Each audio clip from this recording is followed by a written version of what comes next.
Hello and welcome to another episode of the FemiNinja Project, and thank you so much for tuning in. I really appreciate you as always. And as always, I have a fabulous guest with me today. His name is Clint Hatton. He is an author, motivational speaker, personal development and leadership coach, and the founder of Big Bold Brave, based out of McKinney, Texas. He has been coaching individuals and teams for over 20 years with a proven track record of helping people grow personally, achieve success, and build healthier marriages and relationships. Clint recently published his first book titled Big, Bold, Brave: How to Live Courageously in a Risky World, which contains wisdom and strategies he has lived by to thrive despite his greatest personal loss. Clint's tagline is "Courageous Humans, Inspiring Lives." Thank you so much, Clint, for being on the show. Welcome. Oh, thank you, Cheryl. I've been looking forward to this conversation after listening to your podcast. And I got to say also that just your voice, it's soothing. It's it's just a really strong voice. So I was looking forward to this conversation for sure. Oh, thank you so much for your kind words. I really appreciate it. Sometimes I wonder, it's like, am I coming across okay? Or does my voice sound like, glass in a blender? You never know. I don't know anybody who actually likes their own voice. So that's probably pretty normal. Yeah, that's true. Okay, well, Clint, it is such an honor to have you here on the show. And you have a really powerful story with a powerful, incredibly positive message to share with the audience. So I'm just going to turn it over to you and have you just share your story. Yeah, thank you, Cheryl. I'm sure with a lot of people, when you say share your story, you have to make a decision. Okay, what part of that, or how do I even lay that out? And for me, I'm going to give you just a really fast, quick history, a little bit further back, just to set the table for where we are today. I grew up in Southern California and had a pretty normal life, but by the age of 12, some things went south with my parents and their marriage, and they separated, and things got really ugly. And ultimately, I ended up turning to abusing drugs and alcohol by the time I was about 13. Fortunately for me, I was always a pretty successful athlete. So that was one thing that kept me somewhat in balance, not going completely off the deep end. But anyway, that went on for years and years and years. And even in my professional life, into my early 20s to about 30 years old, I was abusing major drugs, including meth, for almost 9 years. Which is always an interesting part of my story, because most of the people even knew me back then, unless they partied with me, had no idea, because I wasn't your stereotypical meth head, right? When I said that, you had this image already, and you're like, why aren't your teeth black? And why aren't you, all this kind of stuff. And I'm very fortunate, having done that for so long, that physically it didn't take the toll on me that it does on so many people. But ultimately, and the reason why I'm sharing that part of the story, I want to encourage your listeners, maybe that, have had a past where they've made some really bad decisions, and maybe it's affected their health and their mindset and certain things, that was true for me as well. But there was a day where I just made a decision that I actually had just come down off of my last time of doing meth. And something about, the way I was living life and the way it made me feel, I just made what I now call courageous decisions. That's not what I wanted to mark my life. It's not who I wanted to be. And I quit. And that was it.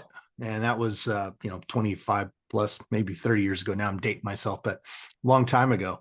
So anyway, we won't talk about that. Yeah, we don't need to, to get into the age thing too much here, because we're both so young, I know. But anyway, I just wanted to set the stage with that, because, I've had adversity in my life. Some of it was self-inflicted. And then there's other things that happen in life that punch you in the mouth that you didn't ask for, And so a few years ago, I have 3 boys, and my oldest son, Gabriel, was a pretty extraordinary young man. And of course, all parents say that, of course, and rightfully so. But he really was, from a very young age. He was incredibly smart. Always was able to, he was the one where we were constantly checking to make sure he was doing all his work, but he could almost do it on auto drive. And so he was pretty casual about it, even though he got good grades, so we were always on him. But he was brilliant. Communication skills, too good at that, like 6, 7, 8 years old. He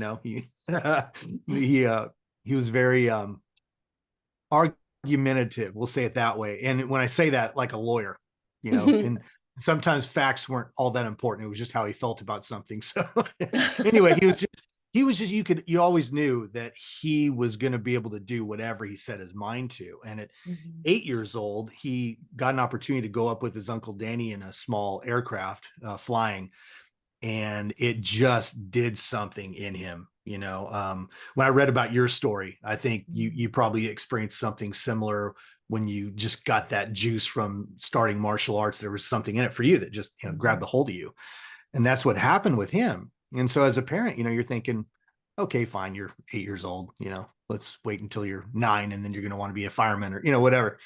But he never let go of that. And so by the time he was a freshman in high school, he started to pursue that dream. And we live in an area of Dallas called McKinney, Texas, where we're very fortunate. He was able to start a 4-year aviation program at the high school here, which is pretty unique. There's not many places in the country that have that right now. And so he started that, and then he started he joined a club. It's called Tango 31 Aero Club, about 5 minutes from here at a local municipal airport. And the person who started that started so he could work with teenagers and teach them everything about aviation, that working on engines and then ultimately flying. So how this leads into, where we're going to go today is he started pursuing that at 16. He soloed, which this is before, Cheryl, he even had a driver's license. So it was a rather strange experience, right? Watching him, because my wife and I, Emeralds, both were at the airport the day he went on his first solo.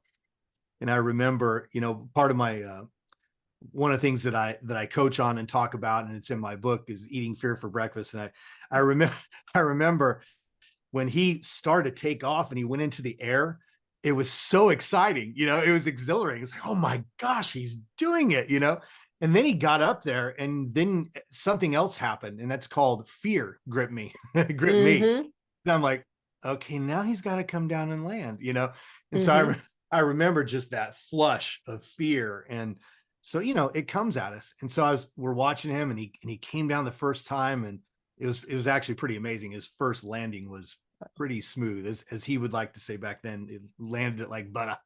So it was exciting, and he was on his way. And then at the age of 17, which is the youngest you can get your private pilot's license, he achieved that goal and continued to gain hours, and was very well trained. Some of your listeners actually may know who his mentor is, the gentleman who started Tango 31. His name is Kevin Lacey. So if anybody's watched the show Airplane Repo out there, Kevin's the star of that show. And so he's pretty well known, and he did a great job. And so Gabriel continued to fly. And then one day he took a friend home to the University of Arkansas, which is north of us a few hours, and dropped her off safely. And then on the way back, he was about 20 minutes out of Fayetteville, Arkansas. It was night. He needed nighttime hours, and an unexpected weather system came through a little mountain range there. And he lost his way. It's what they call spatial disorientation. Any of your listeners are familiar with the Kobe Bryant accident, for example, same thing that happened with his pilot, who had a multi-million-dollar aircraft, and he crashed and he lost his life. And so, it was a devastating blow. There's really no way to put that into words, what that's like. As a parent, I'm sure there's many of your listeners who unfortunately have, and I don't mean this in a coy way, but, joined a club you never want to be a part of, and it changed our lives forever in a moment. And it's not just you and your wife. I mean, you have 2 sons, he had 2 younger brothers, and how that must have impacted them as well. Yeah, it was devastating, as you can imagine. At the time, my middle son, Joel, was just 2 months into his freshman year of high school. And then Liam was, I think, 9 at the time, and he was in 5th grade. And, especially for Joel, they had really just, three boys in a house, any of the boy parents out there know, it gets physical. It's, it's an adventure in and of itself. and they had always been kind of like sandpaper with each other, Gabriel and Mm-hmm. Joel. And the year prior to Gabriel passing, they had really like turned this corner and Uh-oh. had really become really good friends. And so, just the sheer timing of it, not that there ever would have been a good one, but it was really tough for Joel. And so, that's the journey that we started on. And Cheryl, if I could share this, because I really feel like there was a decision that was made the morning of, or the morning after, I should say, Mhm. when I had to sit down with the boys and tell them what happened, because it was a Ugh. very long night.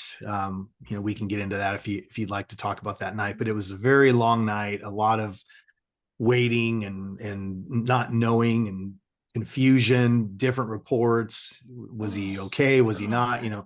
It was a very long night. And so Ugh. we didn't let them experience any of that. We just let them sleep through the night, not knowing Mhm. what was going Mhm. on. And so we sat down the next morning to have what I characterize as the impossible conversation. How do you even start? And I just remember in the moment that I had a lucid thought that there was a compass we could set, because everybody does when they're faced with a situation like this. Mhm. And so I just looked at the boys and I said, listen, and my bride, Amaryllis, as well. I said, we have two choices.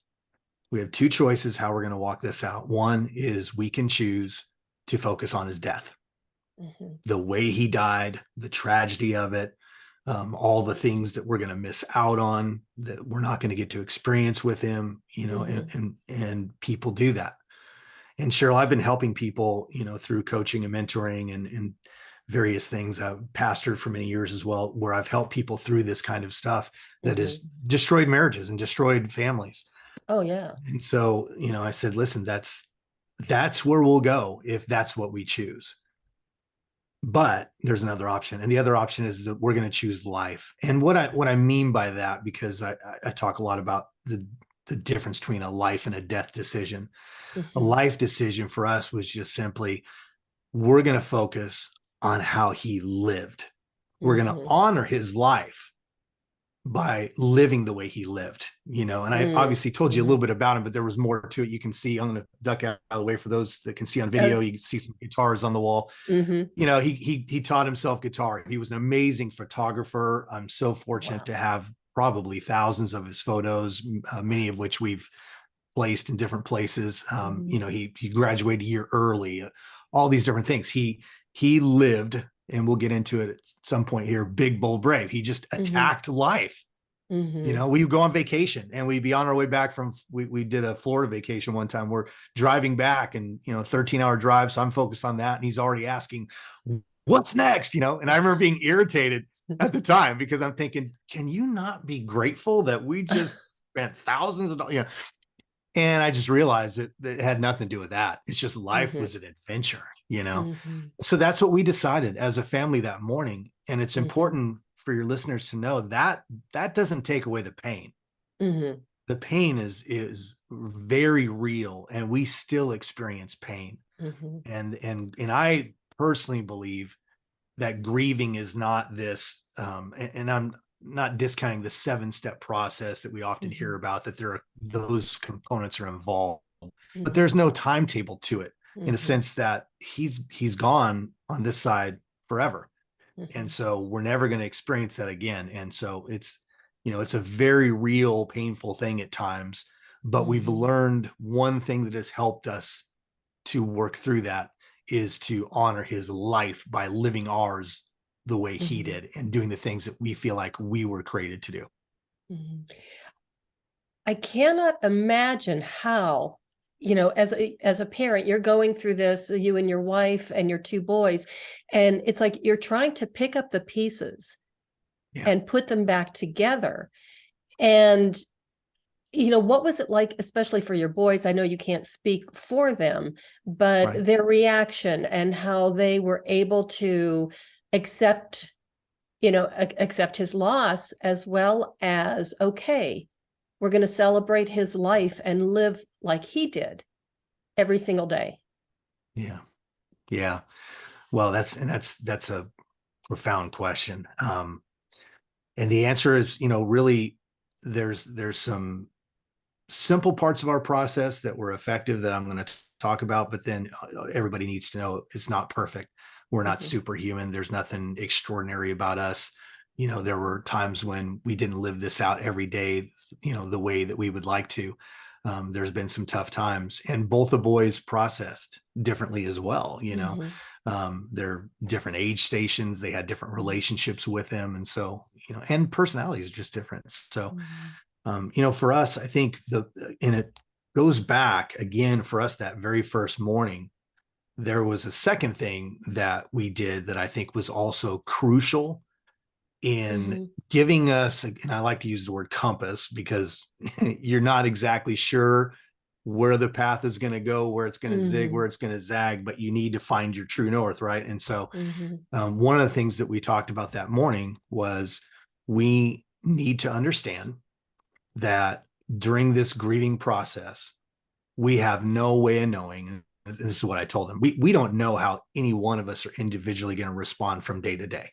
We're going to feel different emotions. And of course I've got all boys, and I said, listen, we're going to cry and it's okay to cry.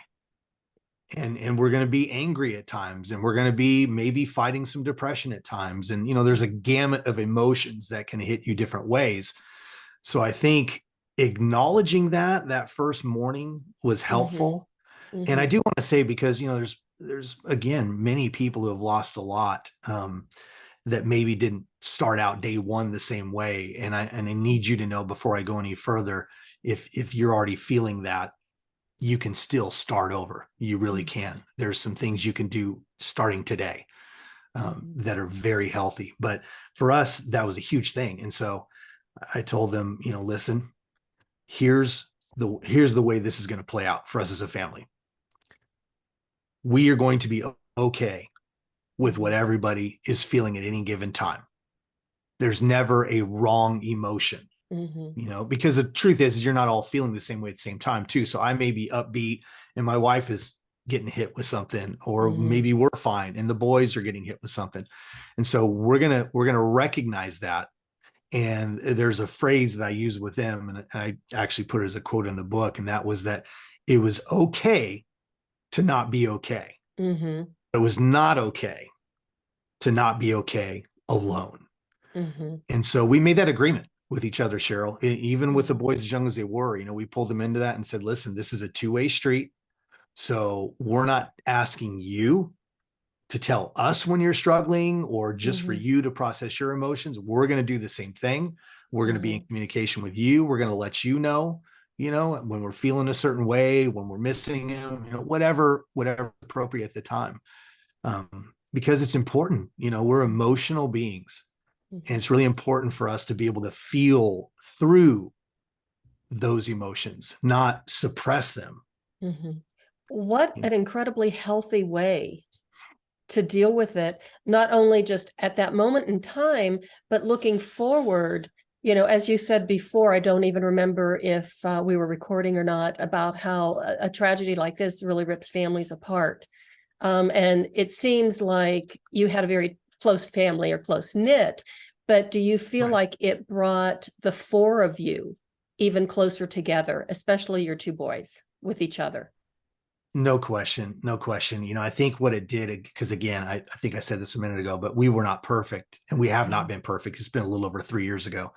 So there's been some blips on the radar along the way. My oldest son now, Joel, my middle son, he had some pretty rough spots at different times and wasn't always as consistent with letting us know exactly how he's feeling. But we were always able to recalibrate to, here was the commitment we made to each other. And we would sit down and we would ask questions and have conversations. And I think there's no question for the two of them. It does, death is it's an interesting thing for us all to experience, right? In this sense, it will typically, for most people, make you, at least for a short period of time, very aware of how thin the veil is between this life and your time is up.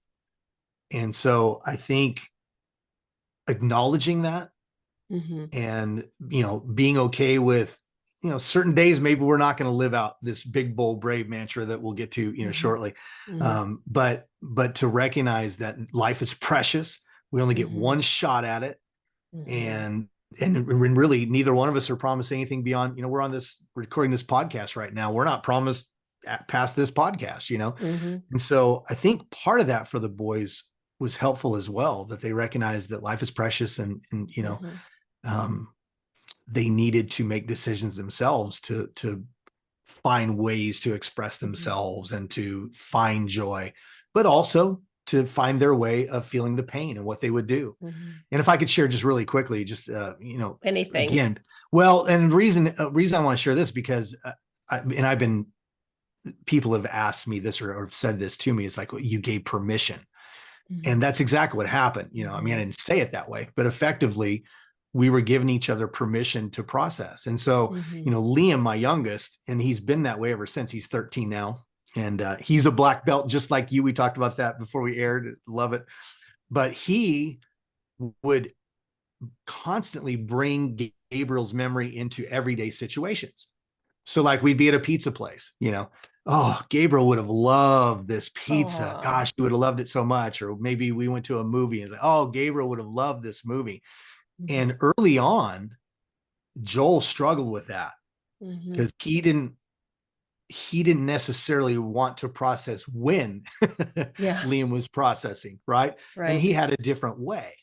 And so all those things became very teachable moments for both. And there actually came a point, Cheryl, where we had to set Joel down aside and just say, hey, listen, here's what you need to understand. And this is what we've agreed to as a family. We all process differently. And so with him, his way of grieving is to bring Gabriel into the now, like this moment where we are. Whereas you tend to be more reflective with some of the past experiences. And at that particular stage, finding your path to doing something that he would have been proud of. And that's healthy too. That's great, but it's just different. So we allowed each other that.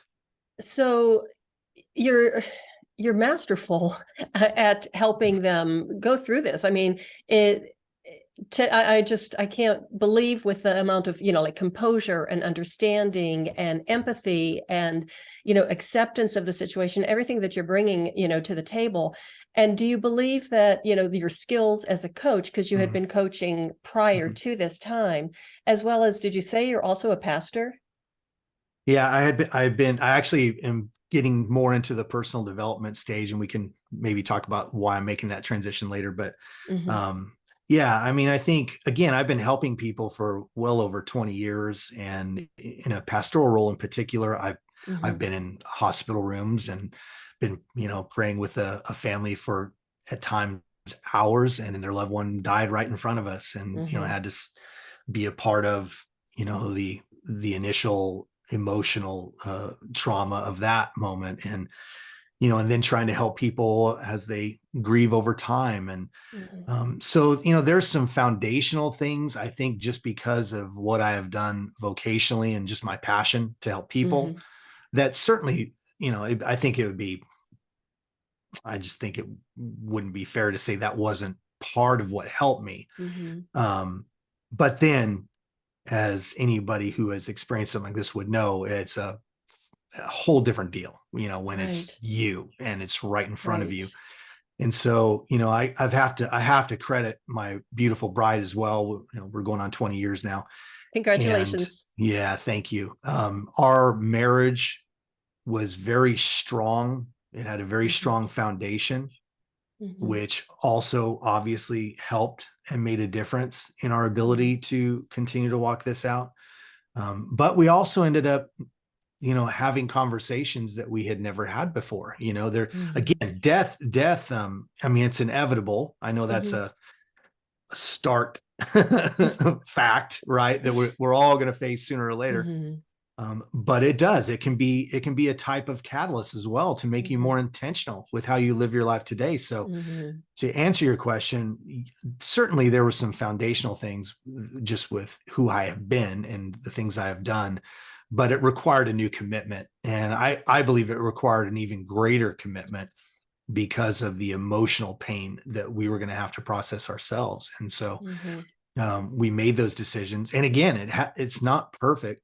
Cheryl, we're not perfect people.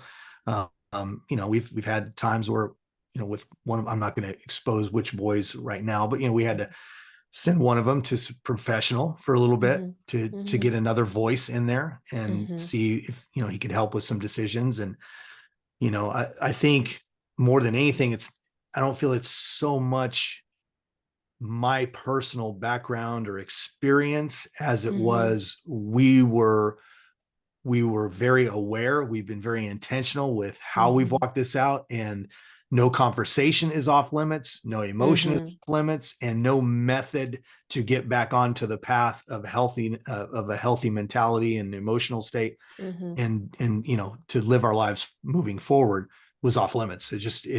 We're all in. And I really believe, anybody listening to this right now, if you're married, and if you have a family, there's nothing stopping you from being able to do that if you can commit. You really pulled together as a family and didn't allow, any member of the family to go off on their own in a corner and just wallow in their own grief, which I think is what happens a lot of times, in a tragedy like this. And the fact that was off limits, everybody had to be open and honest with each other. And I mean, that level of support, even going through something as tragic and painful as that, I think would allow for some degree of either reassurance or comfort. Yeah. Yeah. Again, I think I used this phrase a minute ago, but I really believe in courageous decisions. I believe in courageous conversations. And so, that was one thing we did, is we asked each other questions at different times. I may be feeling great, but it's right around a birthday or a holiday, or, there's certain milestones. You don't need a trigger, when a child passes away, they're everywhere. And every day, there's not a day that goes by that I don't think about him dozens of times. But there's specific triggers that pull more, especially when you talk birthdays and holidays and things like that. And so I may turn to my bride Amaryllis and say, how are you doing? Now, that doesn't sound terribly courageous, but it is only in the sense that a lot of times we don't want to ask the questions because we're okay right now individually, and we don't want to feel that emotion that they're feeling. So I think I'm just going to kind of let them be off on their own. And so we just made conscious decisions not to do that. And so I may ask her, how you doing? And she's not doing okay. And she starts to cry. And when that happens, even, I think it's really important. Don't try to stop it.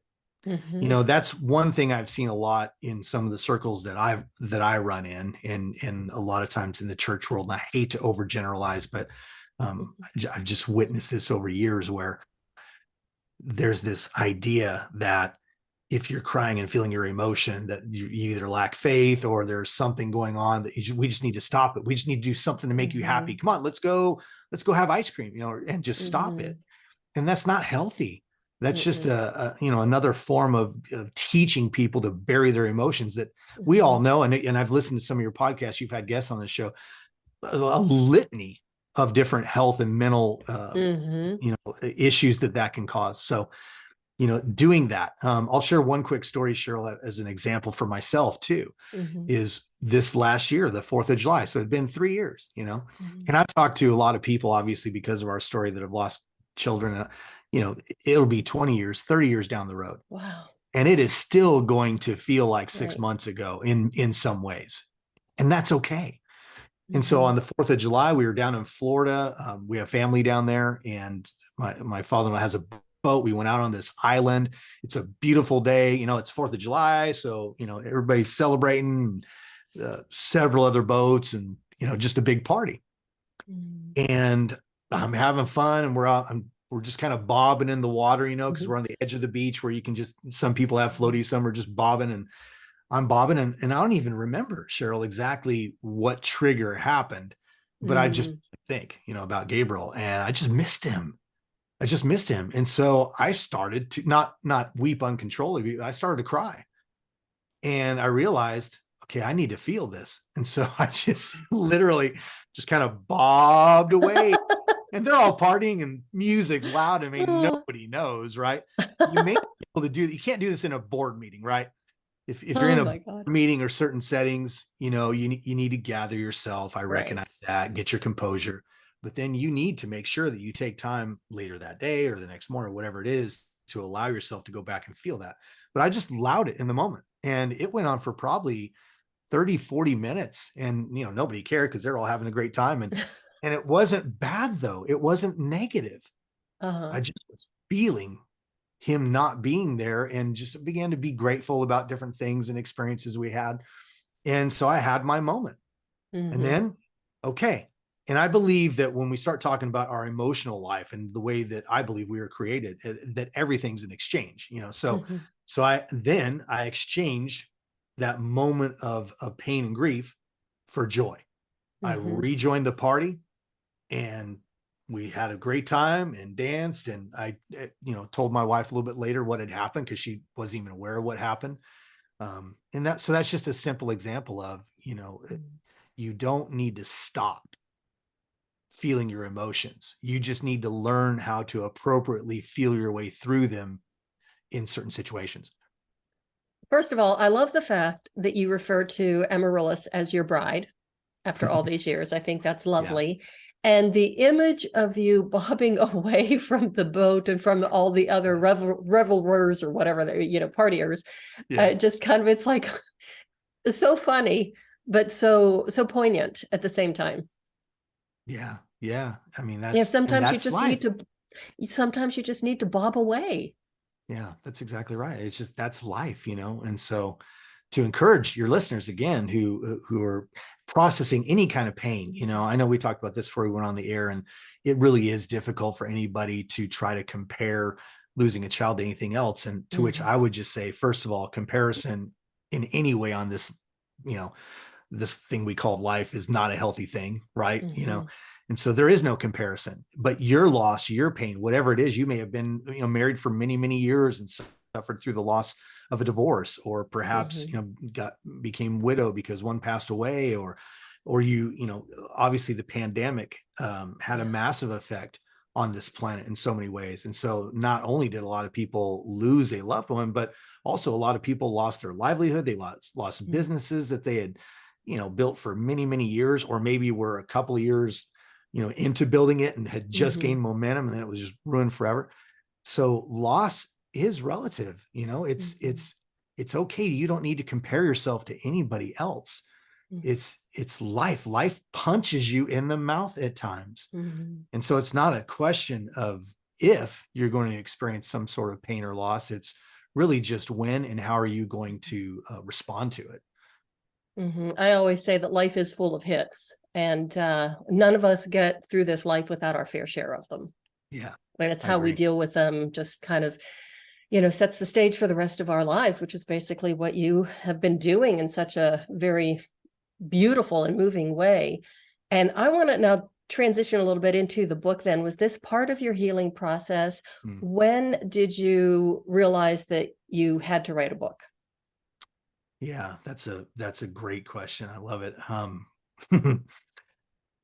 I have known for years that I was supposed to write a book. I mean, I've had many people over the years tell me, when are you going to write a book? Because, there's other parts of our life, and we have some interesting stories. We've had some really cool highs and some, interesting lows. And so, I didn't need to wait for this tragedy to write a book that would bring value to people. But Mhm. Cheryl, there was something about it. I felt like, does the world need another book? All the reasons why when I talk to most authors, and you've written a book too, where you're most have felt like in the beginning, does the world really need another book? Do they need to hear from me?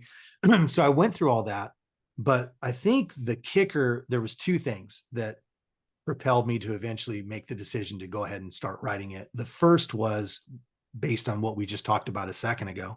And Mhm. that was, I just recognized that the world at this point has suffered so much loss and has been just pummeled with all types of different fears.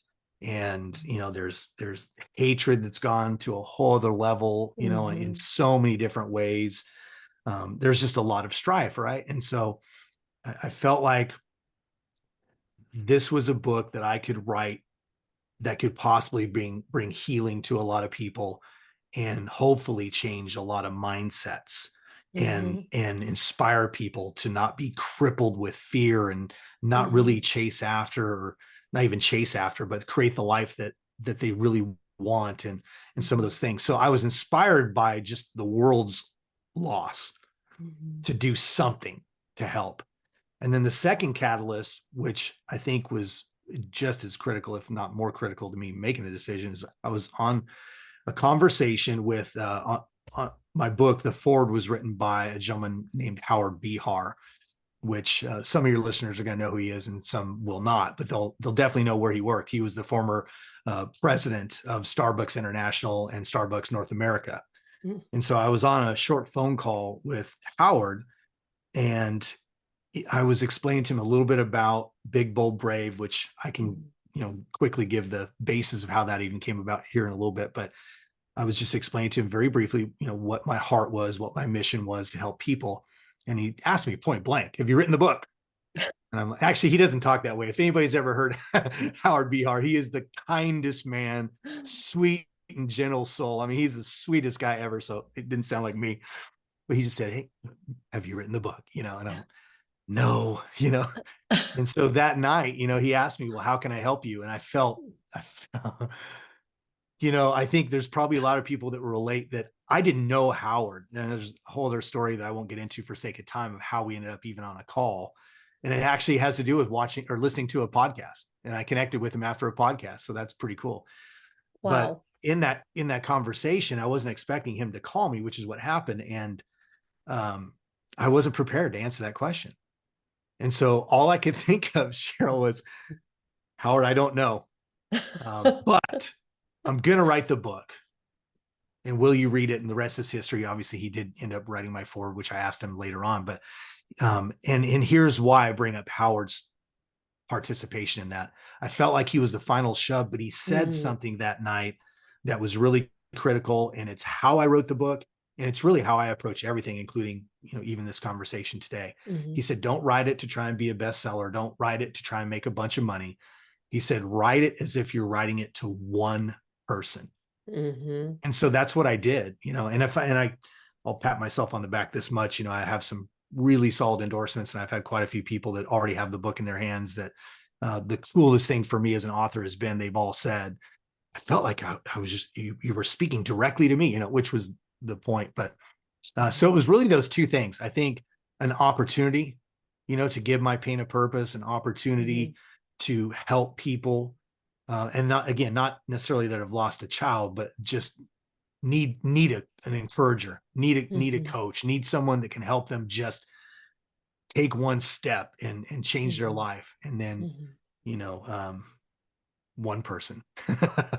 helping one. Well, I really appreciate the fact that you said take that one step, because sometimes that's all that person needs, maybe a little bit of a shove or a little bit of encouragement, or just the fact of knowing that they're not alone, because Yeah, that's one of the hardest things for a human being, I think, to ever deal with, is the fact that no one is listening to me.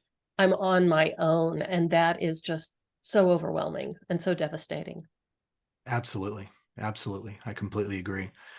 And I think for me, the thing I'm excited about with the book project and some of the things I plan on launching this year is when we create a safe space Mhm. for people to, as you just so eloquently said, recognize that, oh, you're not alone, and you're Mhm. not the only one, um, that, and not to diminish what someone's feeling in any Mhm. way, but you're not the only one who is faced with really tough situations and dealt some tough cards. Mhm. But together, I'm a huge believer in the power of collaboration. When we talked about the grieving process with my family, that's ultimately what we're talking about. It was the Mhm. power of collaboration. We collaborate, and we still are to this day. We're Mhm. collaborating together to walk this out together. And I believe that's profound. And Mhm. together we can help a lot of people. You and I right now, we have no idea how many people are going to be listening to this, and it's going to help Mhm. a lot of people. And Mhm. all the interviews that you've done, it's the power of collaboration. It's us choosing to love the world around us, the people around us, not judge them for where they're at, Mhm. and really just provide hope and love is such a powerful catalyst. Well, and the power of storytelling. And that's why I love doing this, because I get to hear some incredible stories. And I think that if we would share our stories and listen to each other more, the world wouldn't be in the mess it's in right now today. But I do have faith that things aren't that bad. They will get better. And it starts, one show at a time and one story at a time. Yeah, absolutely. Yeah. I think, again, this idea of courageous conversations, right? And collaboration, I think there's no question. There's a lot of hope in this world. Is not the forerunner of that. And we've all known that for a long time. Unfortunately, death and destruction and doom and gloom is what sells. But the truth is, there's a lot of hope out there, and there's a lot of great people doing a lot of great things, and there is change happening, and there is people that are, crossing political lines and crossing racial lines, and all the lines that you can think of, whatever they are, gender, whatever. There are a lot of great people out there that are choosing to just love people for where they're at and gain understanding. You just said it so powerfully. One of the things that I'm really passionate about, and you're going to probably tell in the tone of my voice, is, I've been leading people for a long time too. And organizations have had a lot of influence in that regard with organizational communication and things like that. And I'm a huge proponent of the servant leadership model. And part of that servant leadership model is knowing people's stories. That's what you just said a minute ago. And I found, working with staff and organizations, that if you can just stop them in the heat of the moment and the pressure of producing and revenue or whatever it is that their ultimate business and goal is about, and if they can stop just long enough to hear someone within that organization's story that they've had maybe some strife with, it's a game changer. It's a game changer. It really is. And so I love that you said that. It's that human connection that I think sometimes we forget about, because we're so into, either me, or like the corporate world, making the budget, the finances, blah, blah, blah, blah, blah. But when you start looking at people one-on-one and realizing that everybody does have a story, and that story has a backstory and a backstory and a backstory, that, there's a lot more to each and every one of us than we realize. And this is off the subject, but are you planning to ever have a podcast? Because if you do, I have the perfect title for you. Yeah. Well, actually, I'm already in the works on it. Damn. And it's so funny you just said that, because that was literally going to be the next thing I said based on where we are right now. I've been planning it for a while. I just hadn't launched it yet because my book is available everywhere books are sold right now. I'm encouraging people to go to my website because I want to make a connection. So I'm doing that. But part of it is the podcast I want to launch this year, which is Stories of Big, Bold, Brave Humans. That's what the title is of it. But it's exactly what you just said. I want to bring people on where we can have these kinds of conversations and have people that, and they may be known, they may be someone who's well known, and that's fine. I'm not saying that people who have influence and power or are known suddenly now shouldn't have a voice either. I'm not that at all.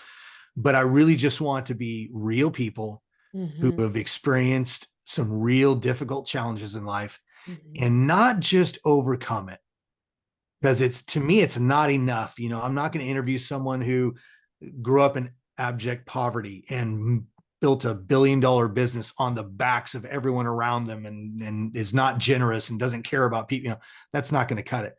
Whatever it is that we have overcome great odds, but we also have done it by loving other people and living inspiring lives, encouraging other people that their story matters, that their life matters. And so that's where it's going to go. But I'd love to hear anything else you're feeling right now. Okay. Well, since you already have a title or a name for your show, I can give you a tagline, because it was what you said. I wrote it down, and believe it or not, I could, even though I was writing quickly, I could read my handwriting this time. Courageous conversations, or creating courageous conversations. Yeah, I like both those. Yeah, thank you. I'm writing it down too. I know, I can see you wiggling. I like that. Well, sometimes things just pop into my head, and it's really funny because I am so good at coming up with really great ideas for other people. But when it's me and I'm trying to think of something for myself, it's just like, you know, I go blank. Yeah. No, I hear you. I think that's very true for probably a lot of people. It is with me for sure. Okay, so we already covered the book, and we already covered the upcoming and soon to be launched podcast, which, do let me know when that happens, because I would love to subscribe and listen. What else was I going to ask? Oh yeah, because even in your introduction, and I got this from your profile, that you recently published your first book. So that made me wonder, even when I read that, is like, is there another one in the horizon or on the horizon? Yeah, I don't know if this was your experience, Cheryl. It definitely was with mine. And in that, I mean, I was terrified Oh yeah, to write a book, of course. and If you weren't terrified, there'd be something wrong with you, believe me. I think that's true with anything that we're going to launch out into. I totally the agree with podcast too, that will happen, just so you know. Oh, I believe that. But going back just briefly to that conversation with Howard, when we hung up, I knew I had to do something instantly to hold myself to the fire on saying, I'm going to write a book. So I immediately went into the other room. I think this is going to help your listeners. I went into the other room and my wife was there, and I said, listen, I'm going to write the book. And she's like, okay, do you want me to call Michelle? Which we have a friend who's a publisher who did ultimately end up being my publisher. Uh-huh. Do you want me to text her and see if, she'll have coffee? I'm like, yes, let's do that. And sure enough, she ended up having a 2-day workshop that was the next 2 days. So again, another, subtle tip for your listeners: when you catch fire with an idea or something passionate, man, you need to take action. And I say as fast as possible. It's not always going to be the next morning necessarily. Right. But I said yes. I rearranged my entire calendar because I knew I needed help. And so I went through a 2-day workshop, and it demystified the whole process. But ultimately, as I was writing the book, I'm like, oh my gosh, this thing's going to be, 1,000 pages long, because I hadn't written yet. And so everything's coming out of the last 25 years, not just what we're going through now. So I actually started pushing some content to another page in my Evernote. And so the answer to your question is, I'm sorry, that was a long journey to get there, but the answer is yes. I already have a couple of different topics that I know I'm really passionate about, that I think are timely, for just the season of the world that we're living in today. So, but I need to get through getting this first book out, and my official launch is going to be February 1st. And I'll start thinking about that after that. Yeah. Okay. No, I absolutely loved the lengthy description of the whole journey, because I know I've been there, done that.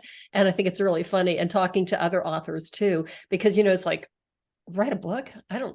It was actually my youngest sister that convinced me to write the first book. She says, oh, you need to write a book. You need to write a book. And I'm like, if you think that's such a great idea, why don't you write a book?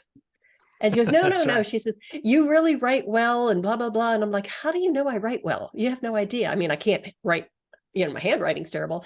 And she says, no, I've read your blog posts. You really ought to do it. So my first book was supposed to be about our family history, because both my parents had recently passed away, and they died, 19 days apart. It was just a crazy time of life. Wow. And we have a very rich, I think, history, family history going back to Eastern Europe. My father was an immigrant, and he and my grandmother got out of Czechoslovakia in December 29th, 1939, on the last ship out. Wow. And I do have some incredible, content already. So I started writing that book, and then it was like, this is stupid. Why am I spending so much energy and effort into something that's not it's not going to help my career? So that's when I did my first book, which is on fitness over 50. And, it was painful, getting it out, but I did. And it was wonderful. But the second book was in some ways it was easier to write, because it was a memoir, experience. But after it was published, I had 3 really rough weeks of, the story is out there now. Right. And I felt like I had just stripped myself naked and was walking all over town for everybody to see me. It was really weird. So, and, it's like, I can't get the genie back in the bottle. The story's out there, but, after a few weeks, I was fine with it. And, it's great. And yeah, I am working on several other books as we speak. That's awesome. I love it. Yeah, I think if it's in you, I'm obviously there's a lot of people that write one book and they're one and done, and that's okay. And Mm-hmm. they didn't get anything out of it. But I think if it's in you, much like for your martial arts experience, and Mm-hmm. some of those things, it was the same was true for me as I wrote. I'm like, I kind of like this, Mm-hmm. so I'm Mm-hmm. Well, excited about it. as you were writing, I'm just really curious because I know I went on the emotional roller coaster ride again as I was writing the book. It was like Yeah. one day I was down, here in my girl cave, which is where my office is, and I was typing and I was laughing so hard that tears were, just rolling down my face because it was a story that was just hilarious. It was my first day at the dojo, and then a couple days later I came down and I'm typing and typing. It's like, hey, wait a minute. And I'm getting all ticked off again at something that happened. And so I went through that whole, up and down and up and down. So what was it like for you? Yeah, well, all the above, all the Yeah. above for sure. I think and I'm glad we went back that for just a second too, because I do want to point out for anybody that makes the decision they want to read my book, it's not a grieving book. I think Mm-hmm. that's important to say. Mm-hmm. Now it definitely has some of our grieving process, some of what we talked about today that I think is very healthy, but I did not write the book as a grieving book. And so, Mm-hmm. there are other stories.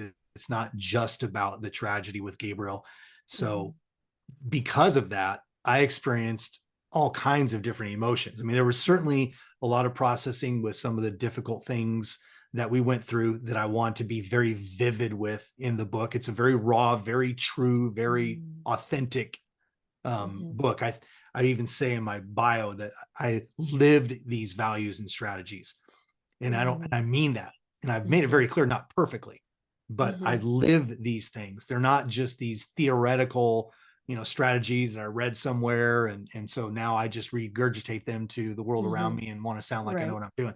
I've had to live those things, and some of that involve, like you said, funny stories. There's lots of funny stories that included Gabriel, that didn't include Gabriel. And so that Mm-hmm. was part of my process too. Sometimes I'd be sitting there and laughing and Mm-hmm. just enjoying remembering and writing it out Mm-hmm. and doing that. And then I also in this book I include 4 stories of some just amazing people that I considered to be, big, bold, brave people. Right. And so doing that was a lot of fun too, because just the collaboration and the joy of sharing someone else's story and all that. So it was all the above, all the Mm-hmm. emotions, frustration at times, and Mm-hmm. um, probably, yeah, a little bit of anger at different times. Mhm, mhm, sure. So, and I think it's funny. I think writing a book and writing more than one, it's almost like, like your children are different. Every child you Mm, have is a little bit different, different personality, different experiences, and I think because the 2 different books that I wrote and the experience of it was just kind of like night and day. And then the mm, one I'm working on now, again, it has a completely different feel to it. So it's really just really interesting so buckle up. So for my yeah. listeners, I know there's a lot of listeners out there who are going to be writing books if they haven't already. But just buckle up. It's quite a ride, but it really is it's very fulfilling. It's a wonderful thing that you're giving your stories to the world and you're helping inspire them at the same time, hopefully. Yeah, absolutely. If I could just second that to your audience, you got to do it. You got to write a book. Your story does matter, and Mhm. and just do what we've done. Write it for one person. Write it Mhm. for your own family. Don't worry about where it's going to go. Mhm. But I promise you, your story matters, and it's going to help someone. And I love the way the writing it for one person, because that helps take you kind of like out of your head of, oh, I've got to write this technical book or it's got to sound really smart. And that's one of the things, Mm, the feedback that I got on my first book was it was just like such a friendly, engaging type of writing style, like they were having a conversation with me. Because yeah. one thing I do not like is for somebody to stand on, their little soapbox and lecture to me. And so that's one of the things I was very careful not to do since it was a self-help type of book. Yeah, no, I think that's a really important point you're making. I mean, obviously there are books out there that are, academia Mhm. or require more intellectual, Right. nuances. But I think what we're all finding out, especially, in personal development, when you get back all these different studies and questionnaires and stuff like that, people want the real deal. Mm-hmm. They really do. And like you said, they don't want someone to stand up there and present themselves as all perfect. And, Mm-hmm. here, let me just tell you everything I know. And if you just do everything I know, you can be like me, no, nobody wants that. Mm-hmm. I think it was something you referred to when you were talking about the podcast that you're going to have, is that, you don't necessarily want like, big names and celebrities and, people who are very powerful and well known, because sometimes you need to hear from the regular people. And I equate that with a lot of times how some of these celebrities will either write books on fitness or they do all of these, like recordings and, advising people. Well, they've got a team around them. They're Yeah. not at home, Yeah. with screaming kids, barking dogs, trying to get to the grocery store and eat healthy. I mean, it's the real people that go through the difficulties and come out of it that I think are more inspirational than somebody's got a team behind them. Yeah, no, I think that's 100% true. And I think that's also something that cripples a lot of people is they think, well, because I'm not Mhm. uber wealthy or because I don't have a team or because all the whys, why I can't Right. do something can be really crippling. And to which I would just say, well, what if you're successful? What if it Mhm. does turn into something really powerful and really impacts people, but it's true. I think authenticity is the word of the day. People want real. And that brings me to another question, something that you said about, well, what if you're successful? What if, have you come across people who are more afraid of succeeding than they are Mm. of failing? Because some people are afraid of like, okay, what if I do get all this success and start making really good money and the demands on me are going to be higher. Oh, I think that is very true for a lot of people. Mm-hmm. I've been fortunate. I've been through no effort of my own or anything that I've done right. Mm-hmm. I've been fortunate to be around some great leaders and gotten to know some people that do have great influence and wealth and all that kind of stuff. And I think the thing that we tend to forget is that we're all human and we're Mm-hmm. all really the same Mm-hmm. at our core. Obviously varying personalities and gifts and those kinds of things, but at our core we're all very much the same. And I've found it very interesting talking with people who have achieved a Mm-hmm. level of success that anybody from the outside looking in would say, wow, they've made it. And they're still they're still going through the same thing. One of the Mm-hmm. phrases that's pretty popular is imposter syndrome, right? Right. When's the bottom going to fall out of this thing? When are people going to know that I really am just a normal guy or a normal Mm-hmm. girl? So I think it's it's a very normal thing Mm-hmm. for all of us. Well, and that brings me to another, okay, we've covered an awful lot of subjects, and this has been awesome. But there are two other things I do want you to remark upon. And the one thing that I saw on your profile that I just loved is to eat fear for breakfast. Yeah, obviously a cheeky phrase, right? Hmm. It'd make a great T-shirt. Somebody's probably already sold millions of it. But I think the reason why I like that phrase is if you just look at it, I'm like analyze even Hmm. the phrase itself, eating fear for Hmm. breakfast. It speaks to every day, right? Because every day Hmm. now I know some people don't eat breakfast and there's intermittent fasting and I'm into health and fitness too. So let's just set that aside for a second and presume that everybody on the planet eats breakfast, right? But every day is new. Every day you're going to face some sort of fear. Hmm. It's just going to happen. Hmm. And I think what's really important to recognize is there's a huge difference between what I like to characterize as an unnatural fear versus a natural fear. Hmm. And I know you've had some guests on your show that have spoken this in great Hmm. depth, so I'm not going to go there, but a natural fear is just simply our brain was created in such a way where if you run into a bear in the woods, which has happened to me, your brain immediately focuses on that potential threat. And so that's the Hmm. fight or flight mechanism that we're geared to shift into. And Hmm. so that's good because it Hmm. helps us focus on the immediate imminent danger and find whatever way is necessary to get out of that, right? So Hmm. that we can survive. The problem is a lot of us stay in that kind of fear. Hmm. And a lot of the fears that we face, and that's what I call unnatural fears, are not something that really require a fight or flight mechanism to kick in. And so eating fear for breakfast is, first of all, it's every day. Every day is new, you know? And I think back the story, so I don't have to share another story, and I don't want to risk boring your listeners, you know, watching Gabriel go up, you know, on that flight the first time. And even after that, before he passed away, you know, people would ask me, are you ever afraid? Yes. Yes. But the way I ate fear for breakfast there was, what were our two options? Well, our two options were, I could give into my fear and tell him no and crush his dream, crush what he wanted. He wanted to become a commercial pilot, and he was well on his way. He was, you know, on his next level of studies, killing it. Or I could choose something else. And so instead of giving into fear, then instead we just undergirded his dream and decided that we're not going to live by fear. We're going to live courageously. He's courageous enough to get in that plane. I'm courageous enough to let him.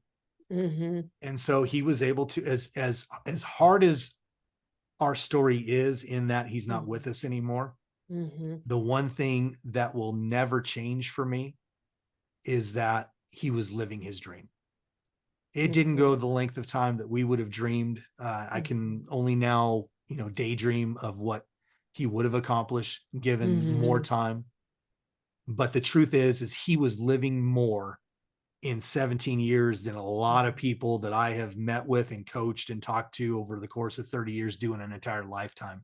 Wow. But if we'd have given in to fear, Cheryl, as parents, we would have said, no, you're too young, you're too this, you're too that. And instead, we chose courage, and he chose courage. I really applaud that and the choice that you made. And I actually just wrote this down.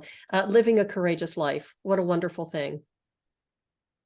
Absolutely. And that's a way. See, I think there's probably some of your listeners right now thinking, oh gosh, I don't know if I'm courageous or if I ever made. No, you are courageous. I believe every single person, this is not hype. I believe every single person has within them the ability to make courageous decisions and be a courageous human. And so when you think about, well, how am I going to inspire people? Don't worry about that. Just look for, what are the courageous decisions that you need to make in your life to live the life that you want to live. And that is what's going to be inspiring to the world around you.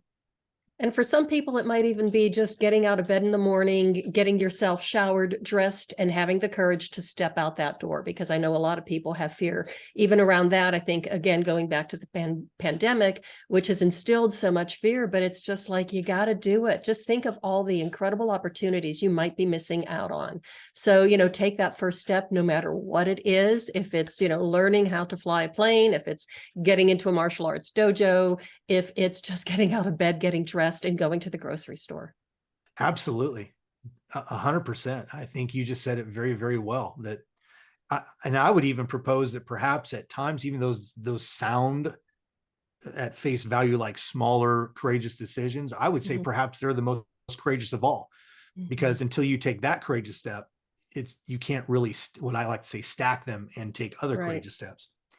I'll tell you one little story about myself. Is that when I was going through, like, you know, my trauma and trying to get, you know, heal from that. And I was seeing a therapist, which didn't work out that well for me, but martial arts did. So, hey, I found something that worked. But I remember I went to see him one day, and it was right after class, after my martial arts class.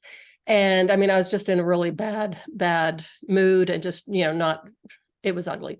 And he just looked at me and he says, "But you went to class?" And I said, "Yes."